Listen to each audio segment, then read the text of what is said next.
Olá, bom dia, paz do Senhor. Hoje, terça-feira, dia 23 de março de 2021.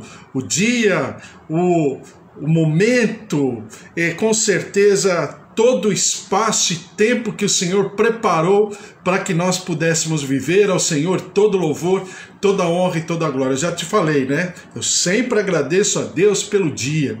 Começo o dia agradecendo, louvando, exaltando esse dia, porque esse dia pertence ao Senhor. Esse dia está nas mãos do Senhor, não está nas mãos de ninguém. Eu não aceito, né, ter o dia que não esteja nas mãos do Senhor. É por isso que todo dia para mim está nas mãos do Senhor. A Ele todo louvor, toda honra e toda glória em nome de Jesus. Estamos lendo a palavra do Senhor, cada dia um pequeno trecho, pensando a respeito e aquilo que o Senhor tem para nós. Então nós estamos em Mateus capítulo 16, né? E só para você ter uma ideia, nós estamos falando da identidade de Jesus. Quando nós falamos da identidade de Jesus, nós falamos também da nossa identidade. Quando nós falamos da identidade de Jesus e pontuamos, destacamos a nossa identidade, isso é sinal claro de que também estamos falando da identidade de reino, né? Porque nós pertencemos ao reino. E o livro de Mateus fala sobre o reino, né? A perspectiva de Mateus é rei, reino e súditos. Então nós estamos fazendo parte. E quem é cidadão desse reino? Aquele que é feliz. Que é feliz por quê? Por que ela é feliz? Ele é feliz porque ele é bem-aventurado, como diz lá em Mateus capítulo 5, 6 e 7. Porque vive a Constituição, porque essa carta magna, né, celestial, faz parte do seu cotidiano, da sua vida. É por isso que nós, como servos de Deus, temos a palavra de Deus como algo completamente contextualizado. E se em algum momento nós não conseguirmos contextualizar, não significa que essa palavra não seja para esse momento. É que a gente não está tendo a revelação dela.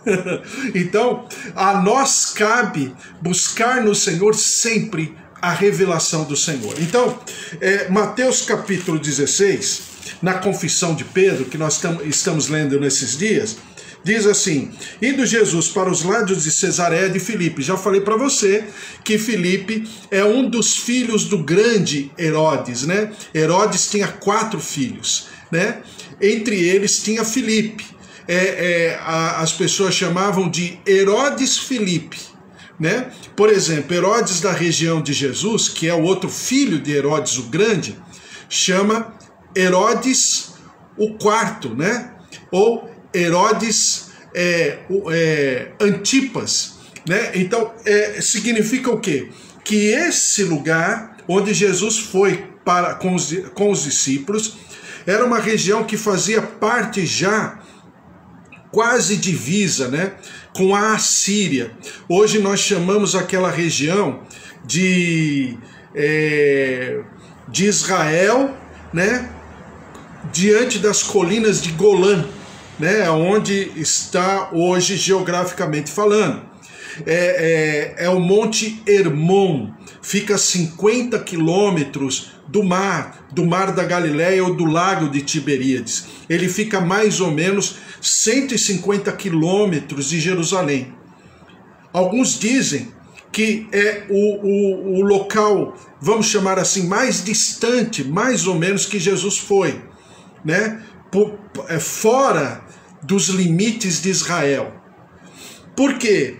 Porque essa região era uma região onde os judeus não iam de jeito nenhum. Vamos chamar assim. Era uma região maldita aos olhos da tradição judaica. Por quê? Porque ali se tinha templos e oferendas e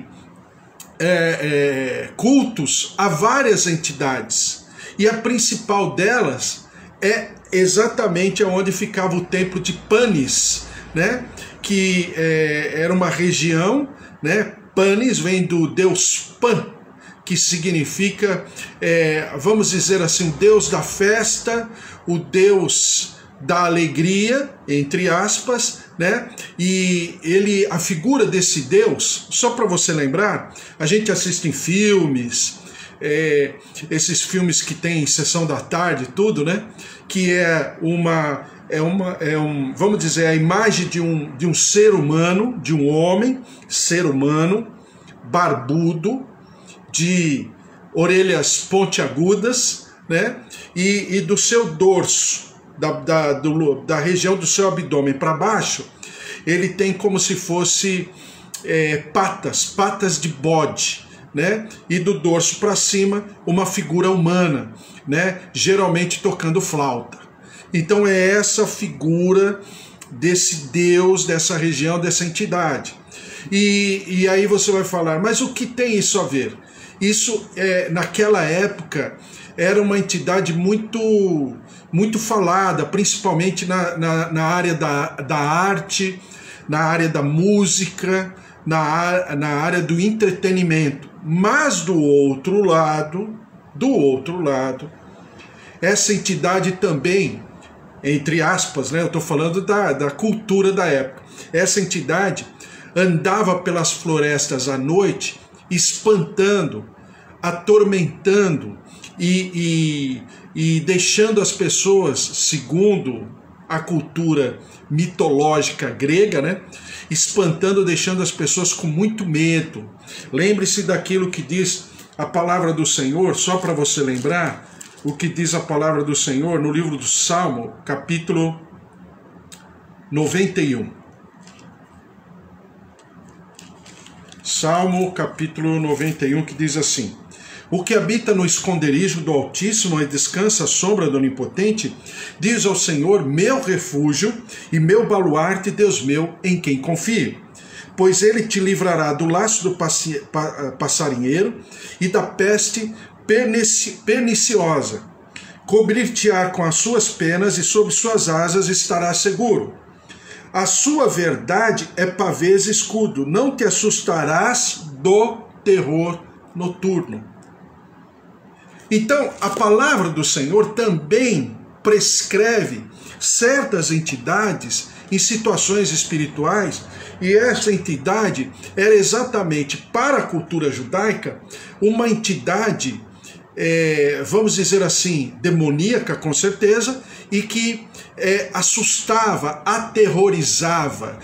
Pane, de Pan, do Deus Pan, daí vir as palavras, né, os conceitos conjugados, por exemplo, pânico, né? Principalmente essa palavra pânico. Ou hoje, que nós conhecemos muito bem o que significa pandemia, pan, né? Então são palavras compostas, oriundas desse conceito grego de medo e de terror. Se de um lado à primeira vista bom, encantador, música, alegria, no sentido, não a alegria de Deus, né? Aqui é a alegria no sentido de euforia, uma alegria provocada externamente. A alegria do Senhor é uma alegria que vem do íntimo, é de dentro para fora.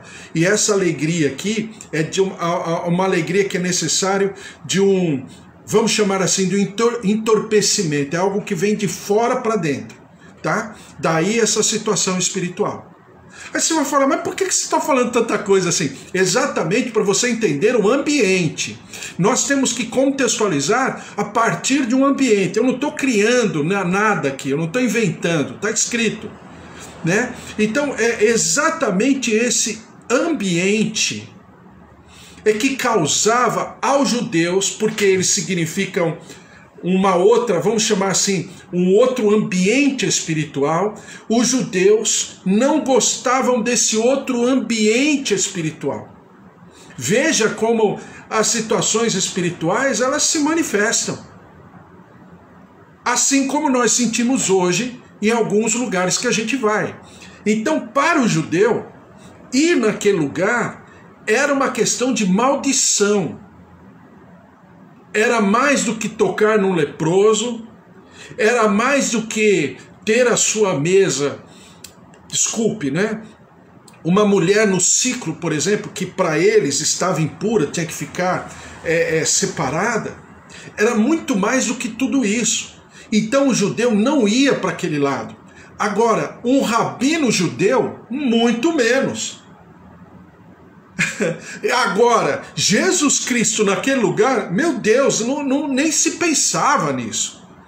Então veja o ambiente que Jesus leva os seus discípulos, exatamente para mostrar qual é a sua autoridade, qual é o seu poder. Lembra que eu falei para você? Jesus é o médico dos médicos, está com seus residentes, né? Os seus discípulos, os seus, vamos chamar assim, os seus aspirantes a alguma coisa, né? Então, ele está com seus aspirantes, mostrando o ambiente, obviamente, né? Todo esse ambiente dirigido por Jesus, para que os discípulos pudessem sentir a flor da pele, no sentimento, no seu emocional, e também sentir no ambiente espiritual quem é Jesus. Aí você vai falar, puxa vida, mas está tudo isso escrito? Não está escrito. Mas nós sabemos muito bem o que significa isso hoje. Por que que o povo de Deus é tão fraco? Porque o povo de Deus é tão sensível, como diriam as minhas filhas, é tão cheio de mimimi em relação a tantas coisas. Claro, óbvio, estamos vivendo uma tragédia no mundo inteiro, com certeza. Está havendo conflitos de narrativas por causa disso, principalmente aqui no Brasil? Com certeza. Se existe nos Estados Unidos, quem dirá num país emergente, antigamente a gente chamava, né? Um país em terceiro mundo. Agora não pode falar mais, agora é país emergente. Mas quem dirá, também não pode falar subdesenvolvido, é país emergente. Quem dirá num país emergente como o Brasil, que falta tudo, né? Falta tudo. Falta até sinal de internet às vezes para a gente conversar. Então falta tudo. Falta hospital, falta gestão pública, falta vontade política, gestores públicos que não merecem o Brasil, né?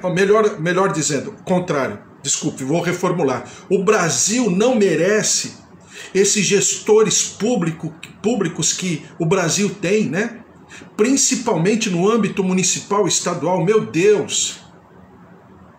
E nós ainda votamos nessas pessoas. É assim, manda todo mundo ficar em casa e todo mundo fica em casa.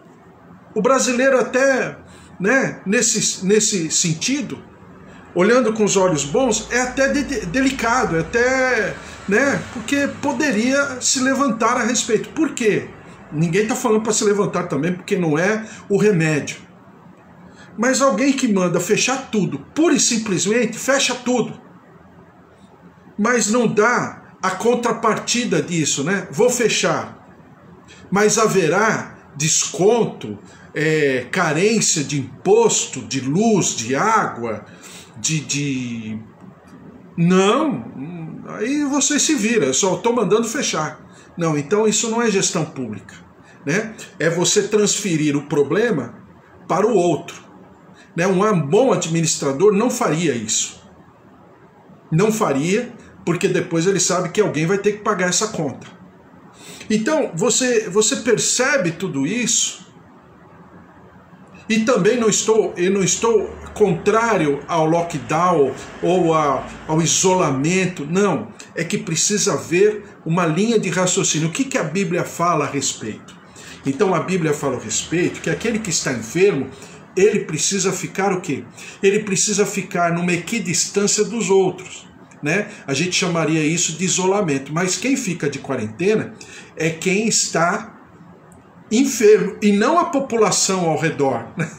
Aqui é o contrário. Por quê? Porque falta administração, falta aferição de alguém que vá até a pessoa e fala assim, olha, você está assim, então está aqui o tratamento, está aqui toda uma condição, e os outros, né, estarão livres, claro, com todos os protocolos de higienização, de álcool. Aí fala um monte de coisa, aí você vai lá no metrô, no ônibus às 5, 6 horas da manhã e você vê que é um caos.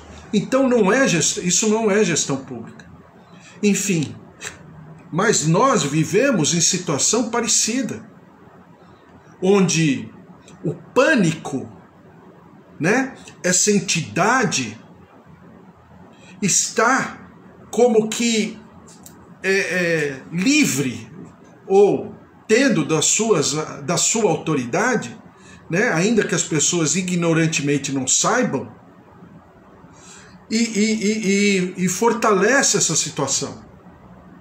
Quantas pessoas que nós conversamos todos os dias estão com medo, depressivas, entristecidas, angustiadas? Aí você vai dizer, não, também não é para menos. Claro que não é. Ninguém está penteando a alma de ninguém.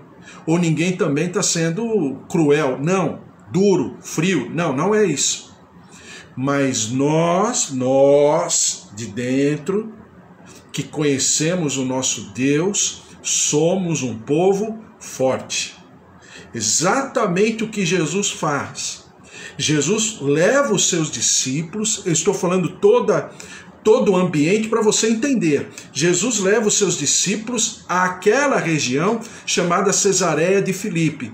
Não obstante estar ali, ele vai no templo principal, que era o templo onde o Deus, né, agora a entidade chamada Panis, era adorada, onde haviam sacerdotes que eram sustentados pela coroa romana, que faziam as suas práticas,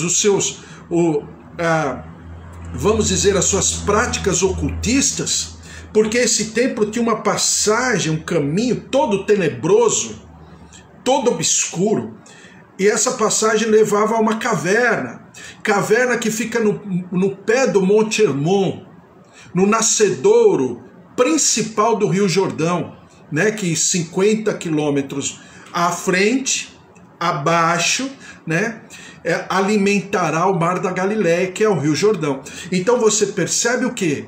Que havia todo um contexto. E dentro desse contexto, o Senhor Jesus se apresenta e instiga, né, pressiona os seus discípulos a perguntarem quem dizem que eu sou, ou seja, aqueles que estão ao derredor. Derredor é diferente de redor. Derredor é uma distância maior, né? Sabe que a pessoa está ali, mas está muito distante, né? Seria aquilo que a gente falaria, poeticamente falando, né, dos tempos dos jogos de futebol, tinha os geraldinos e os arquibaldos, né? Os geraldinos eram os da geral. Então seria mais ou menos aquilo que a gente entende na nossa cultura futebolística, né? Os geraldinos, o pessoal da geral. Então, o que o pessoal da geral diz de mim? Olha, uns dizem que você é Elias, outros dizem que você é Jeremias, outros dizem que você é João Batista. Então eram todos profetas que foram negados, sofreram nas suas gerações exatamente por causa da maneira vigorosa com que eles falavam de reino e confrontavam o status quo daquela geração, né? Então pelo menos as pessoas estavam identificando quem era Jesus. E não estava errando por causa disso. Não. Era um profeta, um grande profeta. Mas Jesus pergunta, e vocês? Agora perguntando para o pessoal da arquibancada, o pessoal mais próximo do campo, né? E vocês, quem dizem que eu sou? Aí Pedro toma a palavra e diz, tu és o Cristo, o Filho do Deus vivo. Aí Jesus responde a tréplica, não é carne nem sangue que respondeu, Pedro. Você é bem-aventurado, né? Feliz é você, Simão Bar-Jonas, Simão filho de Jonas, porque não foi nem a carne nem o sangue, mas o meu Pai que está no céu. Não, desculpe, Mateus chama céus, né? Porque Mateus está exatamente pontuando o mundo espiritual. Já te expliquei. Céus, todas as dimensões espirituais. Céus, não é só o céu físico, ou então não é só o ambiente onde está a morada do Deus Pai, da Trindade, não, mas céus, todas as dimensões espirituais, no plural. Então, o meu Pai que está nos céus, ou seja, que domina todas as coisas e que domina o mundo espiritual, seja o mundo espiritual das regiões celestiais, onde é o trono do Senhor, seja o mundo espiritual onde o diabo e demônios agem, né? Chamados, a Bíblia chama de potestade do ar. Todas as dimensões, ele é o Pai dos céus, ou seja, ele é a autoridade máxima, ele é o poderio máximo, ele é onipotente, onipresente, onisciente, ele sabe todas as coisas. Foi exatamente o Espírito Santo de Deus que, através de Pedro, invoca a verdadeira identidade de Jesus Cristo. E eu estou sendo, assim, repetitivo nisso aqui, porque disso depende a tua identidade, de como nós enxergamos Jesus. Uma coisa é eu perguntar para você, quem é Jesus? E você responder teoricamente ou teologicamente, ele é o Cristo, Filho do Deus vivo, amém. Mas quem é Jesus para você? Qual o tamanho de Jesus na tua vida? Só você pode responder. Jesus está dando toda a condição para que eu entenda. Mas isso dependia do quê? Dos discípulos, daqueles que andavam próximos de Jesus. Ou seja, para que você identifique o verdadeiro Jesus na tua vida, é necessário que você ande com ele. Não tem como de outra maneira. Porque explicar teologicamente falando, isso é fácil. Mas o que significa Jesus para você? Então diz a palavra, também eu te digo que tu és Pedro, e sobre esta pedra edificarei a igreja. Eu falei para você que eu iria ler alguns textos, então vou começar aqui. Sobre esta pedra edificarei a minha igreja. Que pedra é essa? Eu gosto do livro de Isaías, né? Isaías é o livro do Antigo Testamento que mais fala de Jesus. Isaías 51, do versículo 1 e 2 diz assim: ouvi-me vós, os que procurais a justiça. Ouvi-me vós, os que procurais a justiça. Justiça aqui não é aquela justiça do fórum, do tribunal, primeira, segunda, terceira, quarta instância, como temos aqui no Brasil, né? Sei lá, aquelas dimensões da justiça que só servem os ricos, né? Os poderosos, que não permitem que vão para a cadeia, né? Não é essa justiça. A justiça aqui, justiça diz respeito à lei de Deus. Então, ouvi-me vós os que procurais a lei de Deus, a justiça. Os que buscais o Senhor, porque quem busca a justiça, busca a palavra, a lei de Deus, os seus estatutos. Mas por quê? Porque essa palavra precisa operacionalizar, ela precisa se manifestar, ela precisa como nós dizemos hoje, né? Ela precisa ser a palavra rema, uma palavra que tem força e poder de ação em si própria. Então diz aqui, os que buscais o Senhor, olhai para a rocha. Olhai para a rocha de que fostes cortados e para a caverna do poço de que fostes cavados. Olhai para Abraão, vosso pai, e para Sara, que vos deu a luz, porque era ele o único, quando eu chamei e o abençoei e o multipliquei. Ou seja, olhai para Abraão, porque em Abraão eu me manifestei novamente, como se Abraão naquele momento, na antiguidade, fosse, né, o remédio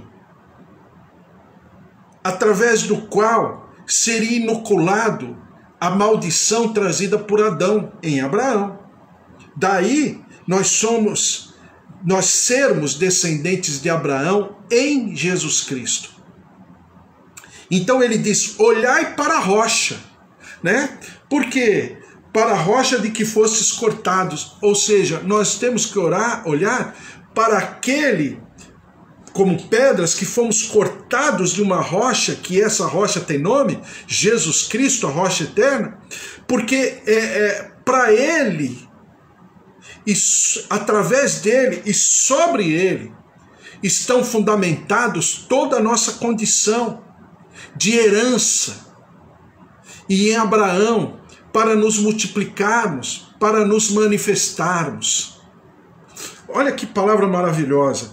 Agora, diz aqui: pedra edificarei a minha igreja, e as portas do inferno não prevalecerão. Jó 38:17. Jó 38:17. Livro de Jó.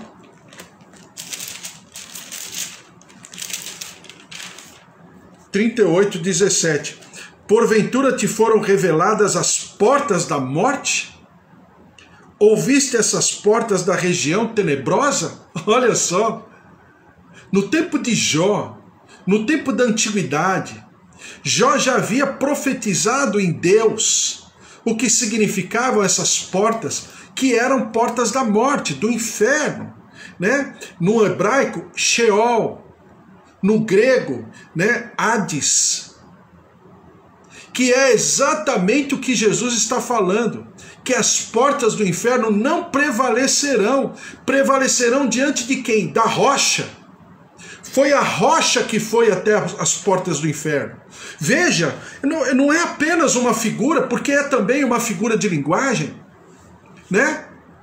É todo um ambiente parabólico para nós que gostamos de parábolas, para que Jesus demonstre aos discípulos de qual autoridade, era o nível de autoridade, qual era o lastro de autoridade que estava naquele lugar, ainda que fosse um ambiente totalmente maldito, totalmente demoníaco, totalmente diabólico aos olhos da cultura judaica, aos olhos da cultura rabínica. Nunca se poderia pensar que um rabino poderia chegar naquele lugar. Mas Jesus está mostrando na sua integralidade, né, na sua perfeição como homem, ele está homem naquele momento, de que representando exatamente o trono do Deus vivo, a Trindade se manifestando através dele, que ele poderia sim estar naquele lugar. Não é o maldito que prevalece sobre o santo sagrado, é o contrário. É o sagrado que prevalece sobre o profano, sobre o maldito. É por isso que Jesus tocava no leproso antes do leproso ser purificado. E você leu isso comigo lá em Mateus capítulo 8. Por quê? Qual a razão? É exatamente o Senhor Jesus mostrando que maior é aquele que está em mim do que tudo aquilo que está no mundo. Mas não é apenas uma palavra positiva, não, é uma constatação. E os discípulos estão constatando, identificando a identidade de Jesus e de como ele era, de como ele é e de como ele sempre será, muito acima de tudo e de todos. Não há nome que se nomeie maior do que esse nome, sob o qual nós devemos nos prostrar, Jesus, porque todo joelho se dobrará. É exatamente isso, é essa identidade que precisa ficar muito forte na tua vida, em nome de Jesus. Falando ainda de porta, né? Isaías 38:10. Vamos voltar a Isaías. Isaías 38:10. Diz assim: Eu disse, em pleno vigor de meus dias, hei de entrar nas portas do além. Meu Deus, que palavra! Gente, é Jesus. É Jesus. É Jesus aqui. É o cântico de Ezequias no livro de Isaías. Meu Deus, é demais. Diz assim: eu disse, em pleno vigor dos meus dias, hei de entrar nas portas do além. Roubado estou do resto dos meus anos. Claro que Ezequias falava sobre a enfermidade dele e de como Isaías trouxe a palavra do Senhor dizendo: Ezequias, você terá mais 15 anos. Dizendo o seguinte, em outras palavras: eu tenho autoridade sobre a morte. Eu tenho autoridade sobre essa enfermidade, Ezequias, que você que você contraiu, né? Ezequias estava com uma enfermidade, só para você lembrar, Ezequias era rei de Israel, um rei piedoso, um rei temente a Deus. Leia depois toda a história em Isaías e também em 2 Reis e também em 2 Crônicas, sobre a vida de Ezequias. É uma leitura maravilhosa. Pega depois as referências e lê em casa. Lê em casa não, você já está em casa. Leia aí na tua casa. Ou seja, Ezequias estava numa enfermidade de morte. Sabe quem foi profetizar que ele morreria daquela enfermidade? O grande Isaías. Não é qualquer pessoa, não. Isaías. 66 livros de 66 capítulos de Isaías. Para cada capítulo diz respeito, se você quiser fazer esse cruzamento, né? Para cada capítulo diz respeito a um livro. Ou seja, o primeiro capítulo de Isaías, você encontra uma referência espiritual no livro de Gênesis. O capítulo de número 66, você vai encontrar uma referência espiritual no livro de Apocalipse, entendeu? Então é o grande Isaías, não tem, meu Deus, um literato que escreveu o seu livro todo em poesia e verso. Um grande conhecedor da língua hebraica, do aramaico, um profundo, né, poeta, não bastasse ser profeta. Então você está falando de Isaías. Isaías que escreveu sobre avião. Isaías que falou 700 anos de Cristo na redondeza da terra. Ou seja, o que a escola de Sagres, lá no tempo lá das navegações, que a gente aprende na escola, que os marinheiros da época achavam que a terra era quadrada, né? Isaías, 800 anos antes de Cristo, já escrevia que é a redondeza da terra. É glória a Deus, um homem, né? Então Isaías vai até Ezequias e fala para Ezequias: Ezequias, você vai morrer dessa enfermidade. Ah, meu Deus, misericórdia. E se derrama diante do Senhor. E aí Ezequias fala no seu cântico, né? Em pleno vigor dos meus dias, hei de entrar nas portas do além. Roubado estou do resto dos meus anos. Mas também está falando aqui de Jesus, da bondade da Trindade, da manifestação da salvação da Trindade em Jesus Cristo. Então, tem todo o contexto maravilhoso de Jesus estar naquele lugar, porque Jesus está falando com você e comigo hoje. Que pena, vou terminar. Mas Jesus está falando comigo, com você hoje. Lembre-se, eu sou maior, porque eu fui lá nas portas do inferno e tomei para mim as chaves. Ai, maravilhoso. Eu ainda faltou falar, né, das chaves. Então deixa eu falar aqui, eu vou pegar só um texto. Isaías 22. Vou falar só mais esse texto das chaves. Isaías 22. Por quê? Porque é necessário, gente. Nós não servimos um Deus que não escreveu, um Deus que não é eterno, que não sabia de todas as coisas. Isaías 22, de 21 em diante de Isaías. A gente já leu várias vezes esse texto. Diz assim, Isaías 22, versículo 21. vesti-lo-ei da tua túnica, cingi-lo-ei com a tua faixa, e lhe entregarei nas mãos o teu poder. E ele será como pai para os moradores de Jerusalém e para a casa de Judá. Porei sobre o seu ombro, meu Deus, porei sobre o seu ombro a chave da casa de Davi. Ele abrirá e ninguém fechará. Fechará e ninguém abrirá. Fincá-lo-ei como estaca em lugar firme, e ele será como um trono de honra para a casa do seu pai. Nele pendurarão toda a responsabilidade da casa do seu pai, e a prole e os descendentes, todos os utensílios menores, desde as taças até as garrafas. Naquele dia, diz o Senhor dos Exércitos, a estaca que for afincada em lugar firme será tirada, será arrancada e cairá, e a carga que nela estava se desprenderá, porque o Senhor o disse. É uma profecia, claro, sobre Jesus.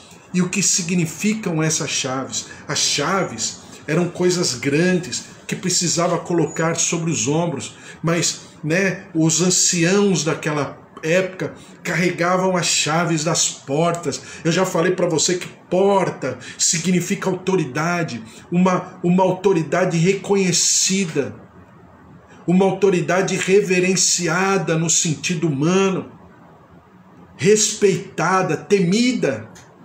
E é por isso, eu já expliquei isso para você também, que poeticamente falando, no Antigo Testamento, os anciãos, e poeticamente, mas também socialmente falando, culturalmente falando, eles ficavam às portas da cidade. Por que eles ficavam na entrada da cidade? Porque a autoridade deles tinha suficiente condição para ordenar entrar ou ordenar não entrar, para libertar ou para subjugar, Então era o ancião, e o ancião carregava chaves, como se uma coisa grande, chaves, que era um objeto grande, não é essa chavinha que a gente tem de porta hoje. Então eles carregavam sobre os ombros, e todos reverenciavam a pessoa, porque enxergavam nele a autoridade de ter a chave, Como os pais antigamente falavam para os seus filhos, Quando você crescer, eu vou te dar a chave da porta, A chave da porta principal da casa. Era quase um ritual. Isso há muito tempo atrás, não de hoje. Então, era as chaves, Daí dizer lá em Isaías, capítulo 9, o governo está sobre os seus ombros, como se fosse uma divisa, uma patente para que todos vissem, e é o que o militarismo conserva, essa cultura até hoje, os ombros, o peito, todo cheio de divisas, de medalhas, porque significa o quê? Significa autoridade diante dos seus, da sua cultura, exatamente isso.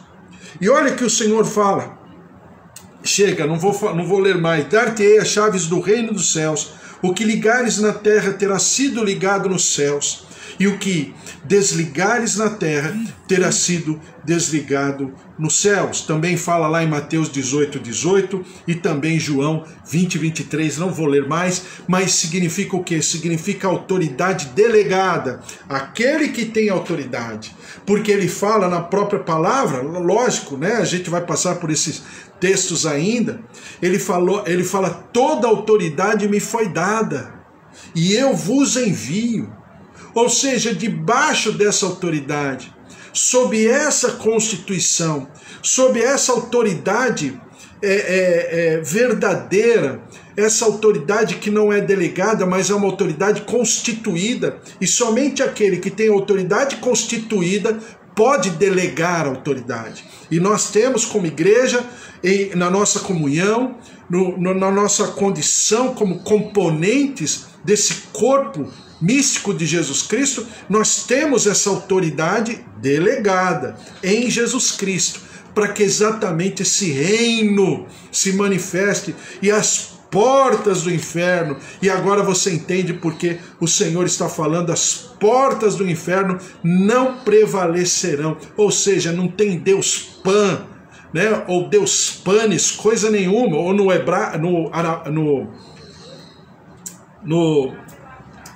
no árabe, né? Banis, não tem Deus nenhum que seja maior do que o nosso Deus. Aliás, ele é o único Deus. O Deus Todo-Poderoso, o El Shaddai, o Eloí, né? O Eloi, né? Como alguns dizem, Eloí, o Deus Altíssimo está por sobre todas as coisas. É esse Deus que nós servimos. Então, eu sei que o momento é terrível, o momento é trágico, né? E claro que nós sofremos como brasileiros, como cidadãos brasileiros, como servos do Senhor, porque as nossas famílias e nós também estamos em meio a tudo isso. Mas aquele que é o teu Senhor e Salvador, ele detém todo o poder e toda a autoridade. Eu falei que eu não ia ler mais, mas vou ler o último. Diz aqui, Jesus, quando aparece aos discípulos depois de ressurreto. A seguir, Jesus lhes disse: são estas as palavras que eu vos falei, estando ainda convosco. Importava se cumprisse tudo o que de mim está escrito na lei de Moisés, nos profetas e nos salmos. Então lhes abriu o entendimento para compreenderem as Escrituras. E lhes disse: assim está escrito. Então, com certeza, temos que ter esse conhecimento, porque é a nossa base, mas também precisamos da plenitude de um agente externo, o Espírito Santo, para que abra o nosso entendimento, para que nós vivamos esse Jesus Cristo poderosamente na nossa vida. Quando eu quebrei a minha perna, eu quebrei o meu pé e minha perna em vários lugares, né? Eu estava sem condição, isso foi em novembro de 2019, né? Na mesma semana que o Gugu Liberato morreu, exatamente por ter caído também. E eu caí, né? E me arrebentei e quebrei a minha perna em vários lugares, e sem condição, sem plano de saúde, também não tinha como naquele momento, né? E eu pensei, o que será de mim, né? Aí uma das pessoas que eu conheço aqui, o Dr. Fábio, veio até mim.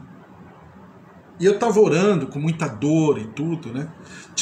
Fui tirar a chapa e vi que a coisa estava, né? Tanto é que era necessário a cirurgia naquele momento, porque a coisa estava muito difícil. Quebrei meu pé, quebrei a minha perna.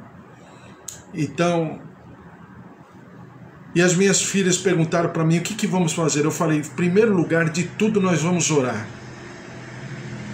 Seja para tomar um remédio de dor de cabeça, de gripe, seja para comer uma refeição, um alimento, qualquer coisa, em primeiro lugar vem o Senhor. Depois, o Senhor é quem sabe o que vai acontecer. Claro, dentro da minha negligência, dentro da minha irresponsabilidade, porque eu tenho os meus erros e falei para elas que realmente eu não prestei atenção onde eu estava, a escada e tudo, e caí assim, né, que nem uma fruta madura. E caí mas caí, me arrebentei. E aí o Dr. Fábio veio, como um pastor, né? Primeiro ele me ungiu com óleo, orou por mim e depois ele falou, agora vamos ver o que está acontecendo. Então, é exatamente esse ambiente que nós temos que viver. É o ambiente onde o Senhor está expresso nas nossas vidas, até para os de fora. Não porque você prega, porque você conhece versículo, isso é porque você tem uma vida. E é esse evangelho que é o evangelho mais saudável que existe. Porque é o evangelho de quem anda junto. Que é a pergunta de Jesus, e vocês? E eu pergunto para você, e você? Quem é Jesus para você? Quem é Jesus diante de toda essa situação e circunstância? Quem é Jesus? O que significa o Senhor Jesus diante de toda uma, vamos dizer assim, um ambiente negativo, desfavorável, pesado? Só se fala nisso dia e noite, gente morrendo para tudo quanto é lado, os nossos familiares passando por situações, alguns deles até já perderam a vida para o coronavírus. Então é uma situação terrível. Mas o que significa, em meio a toda essa tempestade, o que significa Jesus? Qual é o tamanho de Jesus para você? É isso que interessa. É isso que faz a total diferença. Porque esse Jesus é o Jesus que anda com você. E se você permanece vivo até os dias de agora, de hoje, é porque você tem uma missão. É porque você tem algo a realizar.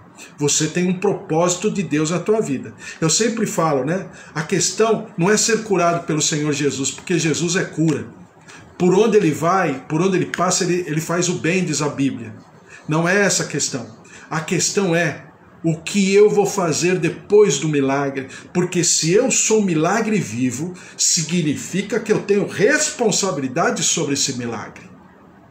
Então nós vamos orar, colocar diante do Senhor. Nós temos orado pelo Marco, lá de Sorriso, Mato Grosso, que está, né, numa situação também bem delicada diante da Covid-19. Um médico, né, que não encontrou lugar, não encontrou hospital, não encontrou para ele próprio, que estava trabalhando, né, estava na frente da batalha, e agora ele necessita que o Senhor esteja sobre a vida dele, um servo de Deus, suas filhas, sua esposa, também o pastor Luiz, a pastora Antônia, também a Maria Helena, que nós estamos orando, em nome de Jesus. O Senhor esteja sobre a sua vida também, está numa situação delicada. O tio Nelson também está numa situação delicada, estamos orando, e nossos parentes, nossos familiares, todos que estamos aqui, nós todos temos pessoas, se não nós próprios,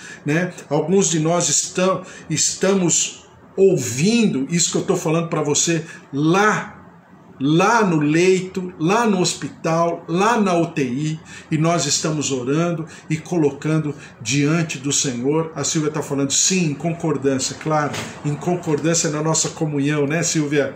É aquilo que eu falo sempre. Em Jesus, o distante é próximo, e nem sempre os próximos, né, são próximos, mas os próximos estão distantes. Então por quê? Porque na nossa comunhão espiritual, na nossa comunhão de amizade, de companheirismo, de irmandade, faz toda a diferença, e não importa onde você esteja, não importa onde eu estou, né? Vamos colocar diante do Senhor, em nome de Jesus. A cabeleireira realmente, a Ana Paula está internada também, Silvia, e a Ana Paula está numa condição muito delicada, e eu falei para você, né? Ela é sozinha, ela cuida de 4 filhos sozinha, e está, né? E um dos seus filhos é especial, está numa situação delicada. Vamos orar. Obrigado, Silvia, por ter me lembrado. Em nome de Jesus, vamos continuar orando, que ela carece da intervenção muito especial do Senhor Jesus ali naquele leito, tá bom? Vamos orar, em nome de Jesus. Senhor, nosso Deus, nosso Pai, nós nos colocamos diante do Teu altar e da Tua presença, te louvando e te engrandecendo, porque o Senhor Jesus é o nosso arrimo, é o nosso sustento, o Senhor Jesus é o nosso Redentor, é a porta do aprisco, é o caminho santo, a verdade e a vida. O Senhor Jesus é a nossa esperança, é a nossa fé, porque Ele é o autor e consumador da nossa fé. Ele é o dono, Ele é o proprietário, Ele é o formador, o criador de todas as coisas. Por isso, Senhor, nós nos derramamos e te louvamos, e que o Senhor esteja cada dia mais intensamente na nossa vida, no nosso coração, no nosso pensar, no nosso sentir, tua graça, tua glória, e que o Senhor traga essa revelação. Como diz a tua palavra, que o Senhor abriu o entendimento dos teus discípulos. Abra o nosso entendimento, Senhor Jesus, nós te clamamos. Espírito Santo, nós nos derramamos diante do teu altar, exatamente para não ficar apenas no conhecimento teórico, teológico, mas que nós vivamos de fato impregnados dessa glória bendita, eterna, que é o Senhor Jesus nas nossas vidas, e nós te louvaremos e daremos sempre ao Senhor todo louvor, toda honra e toda glória. Derrama-te, ó Deus, sobre os nossos queridos, os nossos idosos, todos que estão aqui, a Silvia, a Regina, minha cunhada, a Magda, os meus tios, as minhas tias, Rosária, minha tia Alzira, orando sempre pelo meu primo Alexandre, que a glória, a graça, a presença, o poder de Deus, esse mover do teu Santo Espírito, Senhor, se apodere da vida do Alexandre também, para que ele tenha exatamente o entendimento de quem é Jesus Cristo e o que Jesus Cristo significa para ele e para nós todos, primos, tios, avós, netos, nossos idosos, nossos pais, os filhos, o marido, a esposa, seu João, dona Dária, dona Nadir, seu Toninho, meus pais, a glória, a presença, a Magda, ó Deus, em nome de Jesus, nossos familiares, a Rosa Araújo e também nossos familiares, o Bispo Antônio, familiares, João, Roseli, Amanda, Eva, Carlos, familiares, a graça, a glória, a presença, Elô, Wesley, filhos, familiares, todos aqui, presença, o poder, a Silvia, suas filhas, seu esposo, seu ministério, tua graça, tua glória se derramando, ó Deus, em nome de Jesus, toca, visita, nós repreendemos, ó Deus, a Covid-19, essa pandemia, daqueles que nós estamos falando, dos outros queridos nossos, familiares, ó Deus, que nós estamos vivendo, porque tem alguém próximo de nós que está agora, ó Deus, vivendo, passando pela Covid-19. Tua graça, a tua glória, o teu poder, a tua cura, a tua saúde, ó Deus, a tua disposição, a tua alegria, seja como um fortificante, um remédio, trazendo resistência imunológica, trazendo, ó Deus, cura para o organismo, as taxas, os órgãos, fígado, rins, pulmões, vias aéreas, vias respiratórias, taxas, plaquetas, circulação sanguínea. Nós repreendemos a infecção e declaramos o poder da vida, declaramos o mover daquele que era, é e sempre será, aquele que tem as chaves, aquele que é maior, muito mais poderoso do que todos os portais do inferno, porque ele tem as chaves, ele tem as chaves da vida, ele tem as chaves da morte, ele tem as chaves da cura, da saúde, do poder de saúde em nome de Jesus. Ele é Jeová Rafá, o Deus que cura, o Deus que traz da sua saúde e carrega a saúde. Em nome de Jesus, derrama-te, ó Deus, sobre todos eles, em nome de Jesus. Como a Silvia diz, nós profetizamos a cura, a saúde do Senhor sobre cada um, cada organismo, sobre a tua vida, sobre a tua casa, sobre a tua família, sobre os teus queridos, em nome de Jesus, sobre o Alexandre, em nome de Jesus. Senhor, derrama-te sobre o nosso país. Nós não dependemos de homens, e muito menos desse estirpe de homens, muito menos desses gestores públicos que nós temos. Nós dependemos do Senhor. Por isso, pela tua misericórdia, pela tua compaixão, compadece-te, ó Deus, do choro, do desespero, da impotência do nosso Brasil, da nossa sociedade brasileira, e derrama-te com a tua saúde, com a tua cura. Ó Deus, liberta-nos da maldição da terra e traz, ó Deus, a cura, a saúde, a libertação que vem sobre as tuas asas, as asas da salvação. do mover de saúde, de milagres, em nome de Jesus, sobre a região norte, a região sudeste, centro-oeste, nordeste, sul do nosso país. Derrama-te. São 26 estados e o Distrito Federal que dependemos totalmente do Senhor. Vem, toca, visita, renova, restaura. Senhor, aquele que detém as chaves, aquele que tem as chaves de todos os portais e portas, porque Ele é a própria porta que nos levará aos pastos verdejantes e às águas tranquilas. Ao Senhor todo louvor, toda honra e toda glória, em nome de Jesus. Amém. Amém. Glória a Deus, que o Senhor te abençoe e te guarde, que o amor de Deus Pai, a vida vitoriosa em Jesus Cristo e as consolações do Espírito Santo da promessa estejam sobre a tua vida, sobre a tua casa, a tua família, sobre todos os teus queridos em nome de Jesus, porque ninguém pode te resistir, porque ninguém pode te separar do amor de Deus em Jesus Cristo, porque se Deus é por nós, quem será contra nós? Se o Senhor é o nosso pastor, de nada nós teremos falta. Um beijo para você, até amanhã às 10 horas, fiquem na paz. Valtir, Deus abençoe. Josué, Joel, o Senhor esteja sobre a tua vida, a tua casa, a tua família, sobre todos aqui. Silvia, um beijo para você. Um beijo para todos aí, tuas meninas. Fiquem na paz. Tchau, tchau. Um beijo. Regina, um beijo para você. Ô, Regina, tô ligando pro Júnior. Cadê o Júnior? Em nome de Jesus, um beijo para vocês. Fiquem na paz. Tchau, tchau.